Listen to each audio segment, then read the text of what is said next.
नमस्कार, बहुत स्वागत है आपका डिबेट लाइव बड़ी बहस मध्य प्रदेश में। मैं हूं आपके साथ अमित शर्मा। मध्य प्रदेश माइनिंग कॉन्क्लेव 2024 अब खत्म हो चुका है। 2 दिवसीय इस आयोजन में उद्योगपतियों, खनिज विशेषज्ञों और सरकार के शीर्ष अधिकारियों ने भाग लिया। इस कॉन्क्लेव के द्वारा खनन क्षेत्र में नई तकनीकों के उपयोग, निवेश के अवसर और पर्यावरण सुरक्षा पर महत्वपूर्ण चर्चा की गई। इस कॉन्क्लेव ने खनिज क्षेत्र में मध्य प्रदेश की क्षमता और विकास की नई संभावनाओं को सबके सामने प्रस्तुत किया। लेकिन इस कॉन्क्लेव से प्रदेश में माइनिंग क्षेत्र में क्या कोई नई उपलब्धि हासिल करने की तस्वीर साफ हो पाई है? आज इसी विषय पर हम चर्चा करेंगे। उसके पहले देखिए ये खास रिपोर्ट।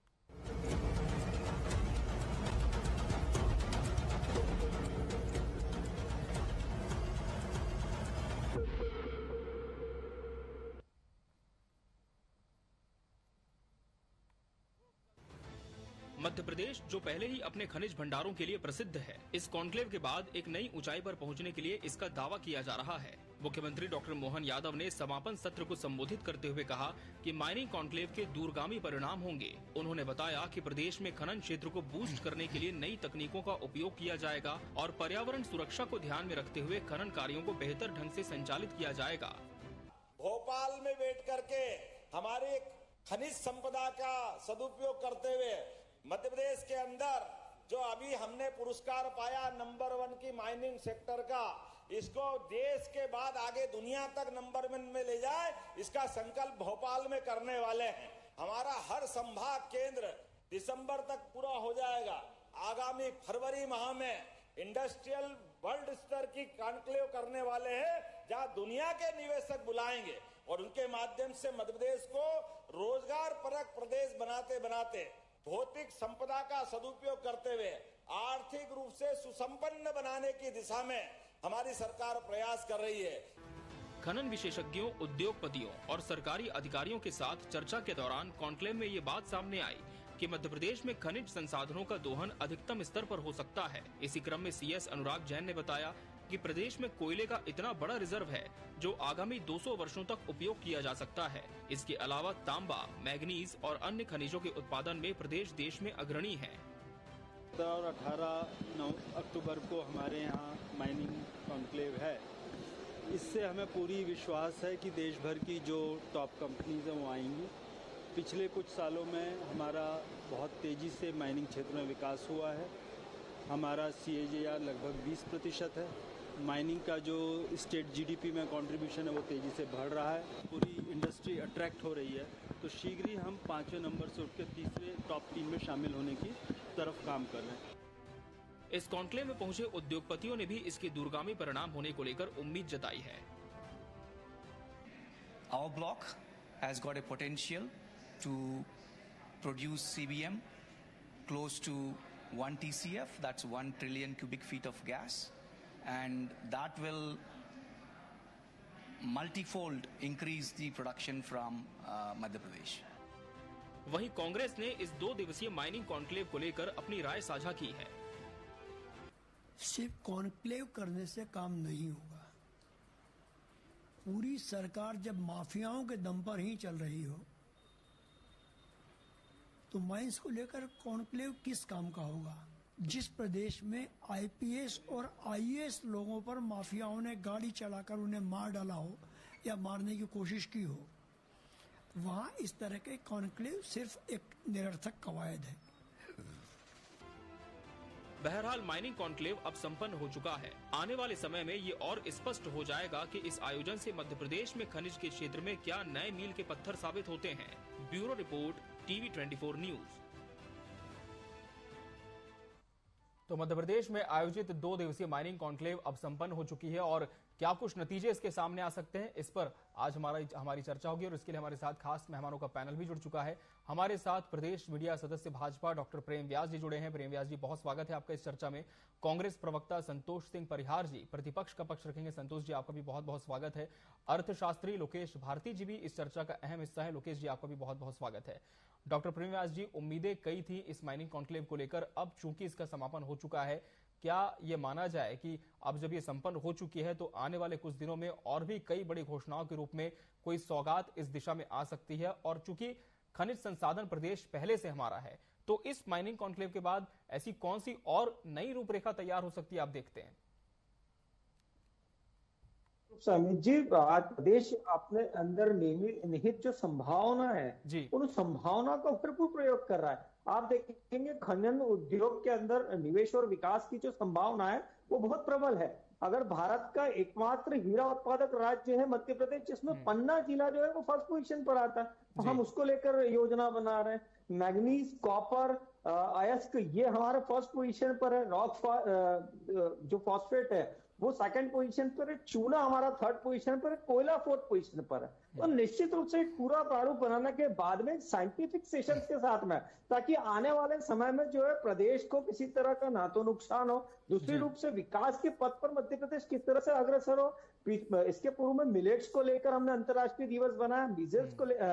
मिलेट्स को लेकर हमने जो कार्य योजना बनाई, आज हम उसको विदेशों में भेजने का कार्य कर रहे हैं। तो निश्चित रूप से इंडस्ट्रियलिस्ट के साथ में, शिक्षाविद के साथ में, तकनीकी जो सत्र है उसके साथ में हम प्रदेश को आज विकास के पथ पर अग्रसर कर रहे हैं। और उसमें बहुत सारे एआई, मशीन लर्निंग्स पे बात हुई, डिजिटलाइजेशन पे बात हुई, स्टार्टअप रजिस्ट्रेशन क्या क्या संभावना है, कहां कहां पर है और कितने वर्षों तक ये संभावना नियमित बनी रहेगी। निश्चित रूप से आज प्रदेश में जो व्याप्त संभावना है उसका भरपूर प्रयोग करने का कार्य भारतीय जनता पार्टी शासित मध्य प्रदेश और आदरणीय मोहन यादव जी का जो चीर नेतृत्व है और जो दृढ़ संकल्प है कि मध्य प्रदेश, चाहे कृषि की बात हो, चाहे माइंस की बात हो, चाहे वो औद्योगिक विकास की बात हो, निश्चित रूप से सभी प्रारूपों पर मध्य प्रदेश को फर्स्ट पोजीशन पर बनाने के लिए मध्य प्रदेश सरकार कार्यरत है। और निश्चित रूप से इससे एक बहुत व्यापक पैमाने पर आप देखेंगे कुछ सारी जो रॉ चीज प्रोडक्ट्स होते हैं वो हम भेजते हैं फॉरेन्स में, या हम कई बार उसको दूसरे राज्यों में भेजते हैं। दूसरे राज्य उसका प्रयोग कर जो है ज्यादा पैसा अर्जित करने का कार्य करता है। इसीलिए प्रयास ये किया जा रहा है कि प्रदेश के अंदर व्याप्त जो संभावना है उसका उपयोग प्रदेश हित में, प्रदेश के युवाओं के हित में हो पाए। और निश्चित रूप से this was a scientific seminar जिसके अंदर सभी पहलुओं पर चर्चा की गई और आने वाले समय में इससे सुखद रिजल्ट्स निकलकर सामने आएंगे। संतोष जी, क्या मानते हैं कि कोई सुखद रिजल्ट इस कॉन्क्लेव का निकल कर आ सकता है? जी, इसके अंदर हास्य के पात्र बने हुए हैं मोहन यादव। मोहन यादव जी के पूर्व में 20 सालों से बीजेपी की सरकार थी। बीजेपी की सरकार में कितने माफिया जो है, हमें माफिया कौन है, भारतीय जनता पार्टी के नेता हैं, जिले से लेके आप कई अधिकारियों के ऊपर जो है टेक्का चढ़ा देते हैं। वो मोहन यादव जी तो वैसे भी पर्ची वाले मुख्यमंत्री हैं, दिल्ली से आए, आज मध्य प्रदेश में जब से मोहन यादव जी आए हैं केवल मीटिंग तो कर रहे हैं, कहो क्या रहा, रिजल्ट क्या निकल रहा, रोज लूट रहे हैं। और खनिज की बात करते हैं, खनिज का सबसे बड़ा संसाधन जो आपको होशंगाबाद में था, शिवराज सिंह चौहान के सारे रिश्तेदारों ने खनिज को इतना लूट लिया। भारतीय जनता पार्टी के नेता खनिज से फल फूल रहे हैं, पूरा माफिया राज है। अब कह रहे हैं कि साहब इसके वो कर रहे हैं, कौन सा व्यापारी आएगा, कौन सा उद्योगपति आएगा। मीटिंग होती है, पूर्व में भी कई मीटिंगें हुई, अमित जी पहले हुई है इतनी ज्यादा, लेकिन निवेश तो आता नहीं है, केवल मीटिंग होती है और हो जाती है। तो ये जो सबसे बड़ा मामला ये है कि जब ये पूरा खनिज जो है, खनिज इनके नेताओं के उसमें पनप रहा है, नेताओं के उसमें चल रहा है। खनिज की लूट कौन कर रहा है? भारतीय जनता पार्टी के नेता, विधायक, मंत्री सब कर रहे हैं। अब इसके अंदर क्या मोहन यादव लोग लगा देंगे? मोहन यादव जी तो जब से मध्य प्रदेश में घटनाएं बढ़ती जा रही है, क्राइम बढ़ता जा रहा है, हर एक घंटे में बलात्कार की सूचना आ रही है, हर जगह जो है केवल अपराध में मध्य प्रदेश बढ़ता जा रहा है। यानी उद्योग की बात कर रहे हैं, सबसे ज्यादा यहाँ के लोग पलायन करके बाहर जा रहे हैं नौकरी करने के लिए। मध्य प्रदेश बेरोजगारी में झड़ता जा रहा है। फैक्ट्रियों की स्थिति ये हो गई है कि इतने सारे इन्वेस्टर आए, फैक्ट्रियां बंद पड़ी हुई है पूरा देने के बाद तक। तो क्या होगा ये तो भगवान ही जाने क्या होगा, लेकिन जो भी प्रयास है इसके अंदर सार्थक प्रयास होना चाहिए। क्योंकि व्यास जी बता रहे हैं तो उसके अंदर हमारा मानना है, लेकिन ये होगा नहीं, केवल दिखावा है, केवल ढोंग। ठीक है लोकेश जी, क्योंकि अगर अभी तक इतना समय तो देखता है ना, रिजल्ट तो आता। ठीक है, आप किसी व्यापारी को आ जाओगे, नेता लूटेगा तो क्या होगा? ठीक है, इसका जवाब मैं जरूर लूंगा प्रेम व्यास जी से। लोकेश जी, आपका विश्लेषण क्या कहता है अर्थशास्त्री के तौर पर? पहली बार मध्य प्रदेश में माइनिंग कॉन्क्लेव आयोजित की गई है, 2 दिन का ये पूरा आयोजन था, क्या कोई बड़ा निवेश इसमें आप देखते हैं कि आया होगा और आने वाले समय में किस तरह के परिणाम इसके देखने को मिलेंगे? अमित जी, सबसे पहले तो मैं ये बोलूंगा आपसे कि देर आए दुरुस्त है जी, है ना। कि शुरुआत तो हमने कम से कम की, अगर मध्य प्रदेश की टोपोग्राफी को आप समझेंगे तो हम हृदय प्रदेश हैं जी। और जैसे कि अभी डॉक्टर प्रेम व्यास जी ने बताया कि मध्य प्रदेश जो है वो भारत में पहला स्थान रखता है अगर हम लोग डायमंड की बात करें तो सबसे बड़ा प्रश्न तो यही उठता है कि एक ऐसा राज्य जहां पर डायमंड की मौजूदगी है और सबसे ज्यादा उसका उत्पादन होता है यहाँ पर, है ना, रॉ डायमंड की बात करें हम लोग, तो इतना पिछड़ा क्यों है? पिछड़ा इसलिए है क्योंकि हमारे पास जो डायमंड आ रहा है रॉ डायमंड आ रहा है जी, लेकिन उसकी जो अवेलेबिलिटी वो पर्याप्त है हमारे पास। ये एक माइनिंग ही था जो कहीं ना कहीं पर लेग बिहाइंड कर रहा था और मैं माननीय मुख्यमंत्री जी को इसके लिए धन्यवाद दूंगा कि कम से कम उन्होंने इसकी शुरुआत की जी। होता क्या है, हमारे पास में केवल 3 क्षेत्र हैं, प्राइमरी, सेकेंडरी और टर्शरी। अब व्यक्ति जो प्राइमरी में है वो एग्रीकल्चर में काम कर रहा है जी। सेकेंडरी में हमें इंडस्ट्री चाहिए, माइनिंग चाहिए, वो था नहीं हमारे पास में अमित जी। तो और तीसरा सेक्टर है हमारा कौन सा, सर्विस सेक्टर जी। तो डायरेक्ट व्यक्ति कहां से कहां जा रहा है, वो प्राइमरी से आपके टर्शरी सेक्टर में मूव कर रहा है because there is no place in between. तो कम से कम हम लोग माइनिंग की सहायता से, है ना, वो लोग जो एग्रीकल्चर से मूव ऑन कर रहे थे टर्शरी सेक्टर में, है ना, कम से कम उन लोगों को अब हम लोग कहां पे रोक सकते हैं, माइनिंग क्षेत्र में एक रोजगार के अवसर वहां पे मिलेंगे जी। दूसरा बिल्कुल सही कि हमारा अगर माइनिंग में हम लोग बात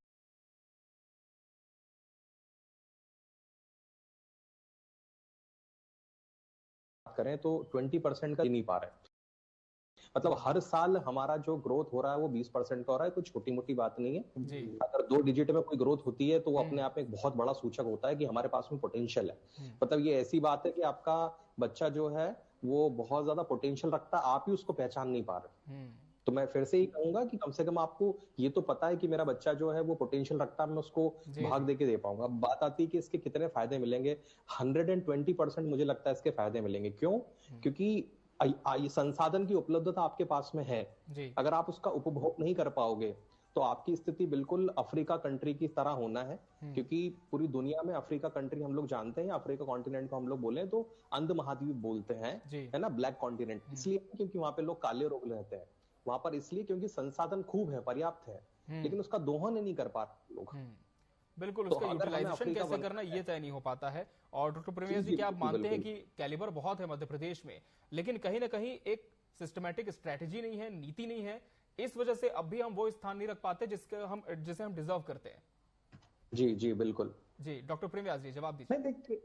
देखिए अमित जी, एक समय था जब मध्य प्रदेश की उद्योग नीति समाप्त हो चुकी थी, माइनस पे चले गई थी, आज लगभग 20% क्रॉस कर रही है। इसके पूर्व की अगर बात करेंगे तो छतरपुर में एनएमडीसी की माइंस कई वर्षों से बंद थी, उसको कानूनी लड़ाई लड़कर आदरणीय शुभाकर अध्यक्ष श्री बीडी शर्मा जी ने उसको पुनः चालू करवाया है। हम स्थापित करने के पश्चात बता रहे हैं कि हम ये कार्य कर रहे हैं, हम कार्य करने के पहले अवगत नहीं कर रहे हैं, कार्य करने के पश्चात अवगत कर रहे हैं। दूसरी चीज है कि लगभग 78 खनिज ब्लॉक थे जिनका सफलतापूर्वक नीलामी हुई और उसके बाद ही प्रदेश ने ये सोचा है कि क्यों ना एक नवाचार प्रदर्शित किया जाए और जो हमारे यहाँ का रॉ मटेरियल है उसको हम अपने यहाँ प्रयोग में लिया जाए, ताकि आने वाली पीढ़ी जो है वो युवा पीढ़ी उससे जो है लाभ ले सके।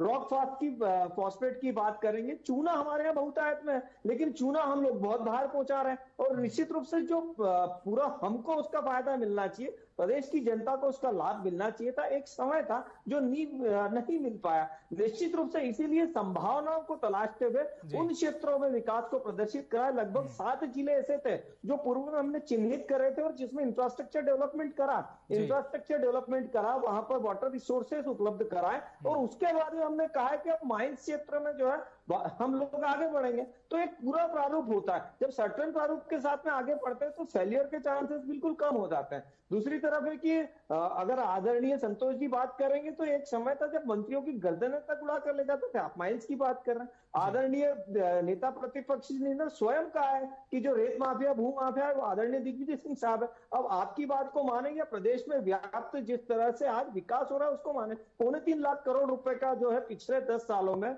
निवेश आया था, उससे लगभग 3 लाख से ज्यादा नौकरियों का सृजन हुआ है। हम कहते हैं कि 11 करोड़ ईपीएफओ खाते थे, आज 27 करोड़ है, तो ये 16 करोड़ हर राज्य से बढ़े ना, तब जाके तो 16 करोड़ की गिनती तक पहुंच पाए। तो हमने भरपूर प्रयास करा है और निश्चित रूप से आज स्वरोजगार की तरफ प्रेरित करते हुए हम प्रदेश में जो व्याप्त सुविधाएं हैं उसका प्रयोग जनता के हित में कैसे हो पाएगा और सबसे बड़ी बात है साइंटिफिक सेशंस के माध्यम से कर रहे हैं, मतलब दिस आर नॉट अनसाइंटिफिक। किस तरह से प्रारूपों में परिवर्तन हो सकता है, जलवायु किस तरह से प्रभावित नहीं होगी, किन क्षेत्रों में कितना प्रयोग किया जा सकता है, पूरा प्रारूप बनाने के पश्चात हम आगे बढ़ रहे हैं। 3 से 4 माह के अंदर पूरी योजनाएं जो है वो धरातल पर होगी और निश्चित रूप से पूरे प्रदेश को जो हम चाह रहे हैं कि आज मध्य प्रदेश 5th पोजीशन से निकलकर 1st पोजीशन पर आएगा, तो ये बहुत सारे विभिन्न प्रारूप है जो उसको 1st पोजीशन पर तक लाने में मदद करेंगे। ठीक है संतोष जी, ये बात तो तय है कि देर तो बहुत हुई है, लेकिन क्या इस बात को मानते संतोष जी कि पहल तो सरकार ने की है और इसका स्वागत करना चाहिए? देखिए अमित जी 21-20 साल हो गए हैं और खनिज माफिया जो है ये सरकार के नेताओं के जितने मंत्रियों से फल फूल रहा है, ये किसी छुपा नहीं है। अब जो इसका रिजल्ट आगे निकले तो बहुत अच्छी बात है। वो तो कह रहे हैं ना कि नीति बनाएंगे, प्रारूप के साथ काम करेंगे तो ये चुनौतियां भी दूर होंगी। जी ये शुरुआती दौर है। अमित जी सबसे बड़ी बात ये कि जब मध्य प्रदेश में 20 साल से इनकी सरकार है, सारे खनिज संसाधन है हमारे पास, सारी चीजें, तो 20 साल तक क्या कर रहे थे? 20 साल तक केवल भ्रष्टाचार कर रहे थे क्या कर रहे थे? ये भी तो प्रदेश को बताना पड़ेगा ना, एक बात। दूसरी बात ये है कि हमारी कंपनी जो है कुछ योजनाएं जो रहती है कागज में बहुत अच्छी दिखती है, लेकिन भ्रष्टाचार के भेंट चढ़ जाती है। केवल ये इवेंट बन के नहीं ले जाए, व्यापम का जो जैसे पूर्व में भी कही रहता है ना कि खुद की ब्रांडिंग करते हैं, एकदम अंडा मतलब ठंडा मतलब कोको कोला, बाद में सब गला कुछ भी नहीं निकला। अगर इतनी सारी चीजें हैं, हमने तो मध्य प्रदेश भोपाल के अंदर देख ही रहे ना कि बिना राइटिंग कितनी गाड़ी आ रही है, कौन करता है। शिवराज सिंह चौहान जी के पूरे भारतीय जनता पार्टी के पूरे नेता रेत खनन में लगे हुए हैं। जब पूरे नेता ही रेत खनन में लगे हुए हैं तो मोहन यादव जी क्या कर लेंगे? इससे क्या होगा? उद्योगपति बन जाएगा, नुकसान होगा बन जाएगा। उद्योगपति फायदा कमाने के लिए आए तो नुकसान के लिए थोड़ी आया हुआ है। आज रेत के ये हाल है कि बिना राजनीति के, बिना उसके प्रभाव से कईयों की हत्या हो गई, मुरैना, भिंड, सब जगह। हमारे मित्र जो बोल रहे हैं प्रयास जो है पूर्व में भी इतने सारे हुए। तब 20 साल से भारतीय जनता पार्टी के जब सरकार है तो सरकार के अंदर एक सब कुछ हो गया। अब नया मोहन यादव जी करने का प्रयास कर रहे हैं, उसके अंदर कितनी सफलता होती है ये आने वाला समय बताएगा। अभी से अपन बात करें, पूर्व में तो इतने सारे वादे कर दिए हैं कि उन्होंने कहा कोई भी गाय रोड पे बैठेगी तो हम एम्बुलेंस लगाए। अरे मरीज आदमियों को एक्सीडेंट होता है, उसको ले जाने के लिए तो एम्बुलेंस का पता नहीं है।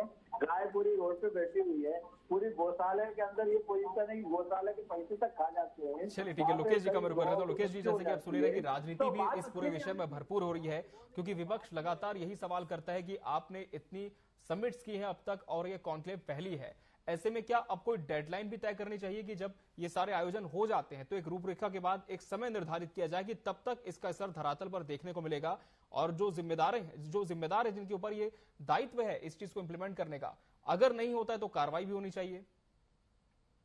बिल्कुल अमित जी, देखिए अपोजिशन का काम है अपोज करना, मैं मानता हूँ, लेकिन अपोज करने के लिए अपोज करना ये मैं सही नहीं मानता। आई होप मैं समझा पाया हूँ चीज को।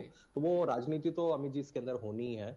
और आपने बिल्कुल ठीक कहा कि कोई भी योजना, जैसे कि डॉक्टर प्रेम व्यास जी ने बताया हम लोगों को कि बिल्कुल स्ट्रेटेजिक फॉर्म में, साइंटिफिक वे में अगर हम लोग कर रहे हैं तो मुझे 100% इस चीज की गारंटी है कि वो एक रूपरेखा तैयार करके एक निश्चित समय सीमा में कर रहे होंगे, ऐसा मैं अंदाजा लगा के बोल सकता हूँ। क्योंकि हमारे यहाँ जो भी योजनाएं बनती हैं उनके फेलियर के सबसे बड़े कारण ये होते हैं कि एक योजना बनती है, उसके अलावा दूसरी योजना हम बना देते हैं, फिर उसको पूरा करने की बजाय हम तीसरी योजना बनाते हैं, तो कुल मिला के मॉनिटरिंग नहीं हो पाती उसके अंदर। तो अगर हम लोग इस खनिज नीति के फॉर्म में अगर हम लोग आगे बढ़ना चाहते हैं, या आप कह सकते हो ये माइनिंग कॉन्क्लेव के थ्रू हम लोग आगे बढ़ना चाहते हैं, निश्चित रूप से हमें एक रूपरेखा तैयार करना चाहिए। हो सकता है हम लोग 6 मंथली या एनुअली उसको रिव्यू करें, उसके क्या लूप होल्स हैं, उसमें क्या कमियां हैं, उस पर हम लोग काम करें।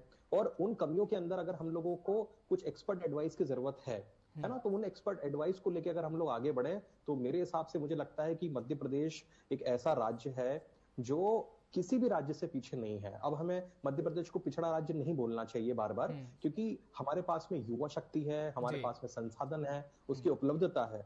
तो निश्चित रूप से मैं फिर से कहूंगा, हमने एक शुरुआत की जरूरत थी। रिजल्ट क्या आएगा वो हमें भी नहीं पता, ना आपको पता हो, तो समय ही बताएगा, लेकिन कम से कम एक शुरुआत, इस शुरुआत का हमें स्वागत करना चाहिए। और मैं उम्मीद करूंगा आने वाली जो सरकार है हमारी, ये जो सरकार है वो हमें वो रिजल्ट देगी जो मध्य प्रदेश और मध्य प्रदेश के लोगों को आगे बढ़ाए।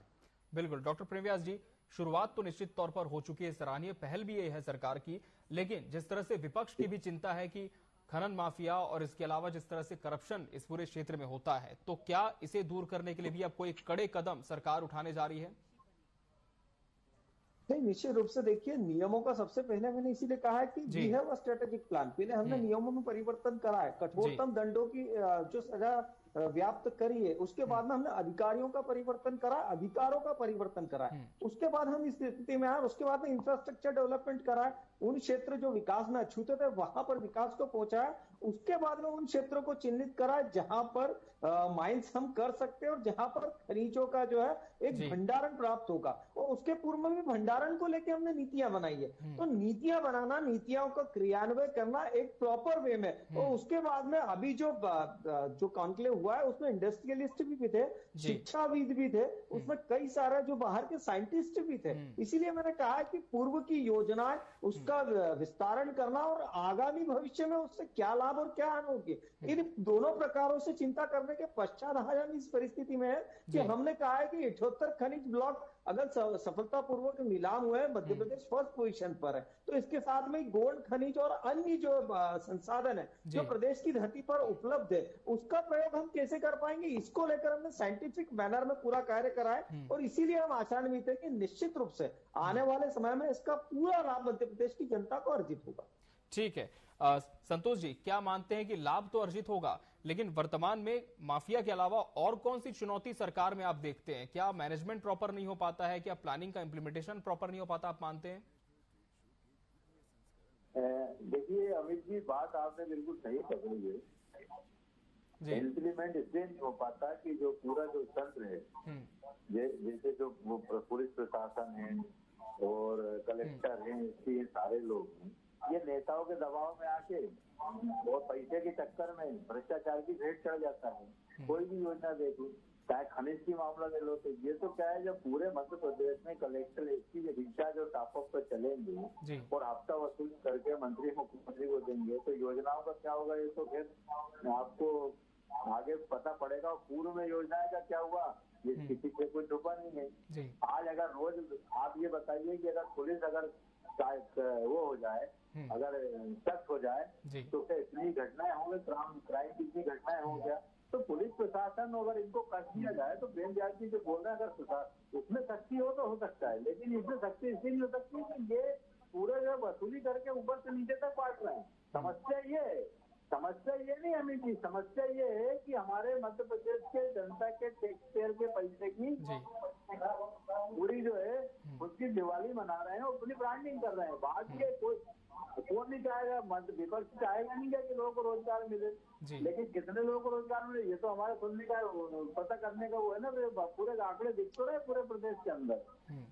क्यों यहाँ के बच्चे बाहर पढ़ने जा रहे हैं, इतनी सारी खनिज संपदा है, इतने सारे वो है, फिर भी आज हमारे लोग बाहर जा रहे हैं, तो फैक्ट्रियां बंद हो रही है। तो उद्योगपति तो आप जानते हैं, उद्योगपति को अगर सिंगल विंडो प्रणाली मिलेगी तो उद्योग वो होगा, नहीं तो बंद करके करे। कई योजनाएं बंद करके चले गए, कोको कोला का प्लांट है आपके होशंगाबाद में खुला था, क्यों चला गया? क्योंकि जो नेताओं का और विधायकों का जो दबाव रहता है, उससे कहते कि रहने भैया मन करके चले। रेड्डी बंधु को जो आगे छलांग दी थी अपने होशंगाबाद की, तो अब क्या छोड़ के वो, अरे जब उसकी रेवेन्यू वसूली नहीं कर पाएगा, उसकी वो नहीं होगी, और जब भ्रष्टाचार के भेंट चढ़ जाएगी, कलेक्टर एक ही सबको पैसे देंगे, तो उसका क्या होगा? तो ये समस्या है। समस्या ये है कि हमारा मध्य प्रदेश बहुत अच्छा, हमारा मध्य प्रदेश पर्यावरण में नंबर हो, कौन नहीं चाहेगा, कौन नागरिक नहीं चाहेगा मध्य प्रदेश का? लेकिन क्या है, करोड़ों पौधे लग जाते हैं और पता उस कागजों पे लग जाते हैं, जमीन पे 10% नहीं दिखते। बिल्कुल, और इस पर डॉक्टर प्रेमव्यास जी ने कहा भी है कि नियम बनाए जाएंगे, कठोर कार्रवाई भी की जाएगी। लेकिन लोकेश जी, एक बड़ा सवाल यहाँ पर ये भी है कि जो नीतियां हैं वर्तमान में प्रदेश सरकार की, क्या मानते हैं कि बहुत ज्यादा इंडस्ट्रियल फ्रेंडली वो हैं, या फिर इसमें कुछ शिथिलता की भी आप आवश्यकता देखते हैं? जी, बहुत ज्यादा जरूरत है। जैसे कि अभी वर्तमान में हम लोग खनिज नीति की बात करें तो 2010 की खनिज नीति हम लोग फॉलो करते हैं मध्य प्रदेश में जी। और अगर हम लोग वास्तविकता में बात करें तो मुख्य रूप से ऐसा कोई हमारे पास में चैनल नहीं है। जैसे कि अभी माननीय साहब ने बताया कि हम लोग कितना एम्प्लॉयमेंट जनरेट हो रहा है ना, उन लोगों को ट्रेस कर पाए, तो इसमें कोई दो मत नहीं है कि हाँ उसमें चेंजेस होना चाहिए।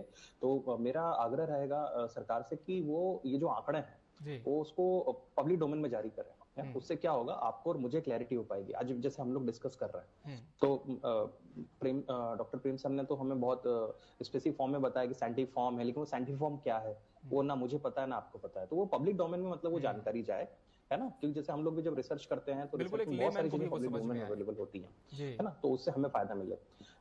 हमारे पास में लेबर लॉ है, तो लेबर लॉ में क्या ये सेम लेबर लॉ जो है वो इंडस्ट्री में लागू होगा या माइनिंग में लागू होगा, अगर होगा तो कितना, ठीक है, उनको क्या रोजगार दिया जाएगा, निश्चित रूप से कितना अमाउंट उन लोगों को मिलेगा, क्या ये क्षेत्रों पे अलग अलग निर्भर करेगा कि अगर वो भालाघाट में माइनिंग चल रही है तो वहां का लेबर कॉस्ट क्या होगा, अगर हम लोग देखें कि वो रीवा पन्ना के पठार में अगर कर रहे हैं वहां पर, तो वहां पर लेबर कॉस्ट क्या होगा, वहां पर डायमंड निकल रहा है, यहाँ पर आपका कह सकते हो आप कॉपर निकल रहा है, तो स्वाभाविक सी बात है कि दोनों अलग अलग तरीके रॉ मटेरियल, तो इसमें बहुत सारे चेंजेस की जरूरत है, एक नहीं, है ना। तो एक पूरी रूपरेखा बना के हम लोगों को जो हमारी जो वर्तमान की जो नीति है 2010 की नीति, उसमें चेंजेस करना चाहिए, एक्सपर्ट ग्रुप्स को बुलाना चाहिए। और मेरा वास्तविक मत यह है, मेरा व्यक्तिगत मत यह है कि ये सारी जानकारी पब्लिक डोमेन में आप दिलाएं, ताकि मेरे जैसे अर्थशास्त्री या जो दूसरे लोग हैं, है ना, अगर हम लोग भी कोई सजेशन देना चाहते हैं, और हम भी चाहते हैं कि हमारा राज्य जो है आगे बढ़े, है ना, हम लोग भी जहां जाए तो मध्य प्रदेश के नाम से हम लोगों को जाना जाए कि अच्छा आप मध्य प्रदेश से आए, तो हम तो चाहते हैं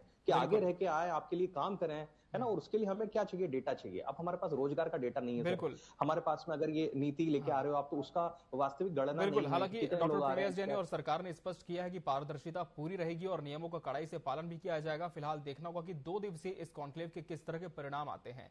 बहरहाल समय हमारे पास इतना ही था इस चर्चा के लिए। आप सभी मेहमानों का बहुत बहुत धन्यवाद हमसे इस चर्चा में जुड़ने के लिए।